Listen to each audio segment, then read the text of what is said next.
ఏ బాటైనా పర్వాలేదంట, సమయంతో సాగటమే మన సింపుల్ సిద్ధాంతం.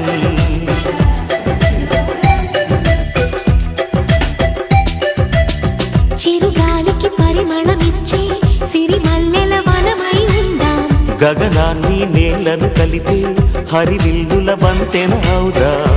ఆనందం అంటే అర్థం మనమందా, ప్రతి పూట పాటై సాగే హుషారు సరిగమలో. ఎన్నో ఎన్నో రాగాలుండే సంగీతం కాదా, చల్లకి నవ్వుల కేరింత.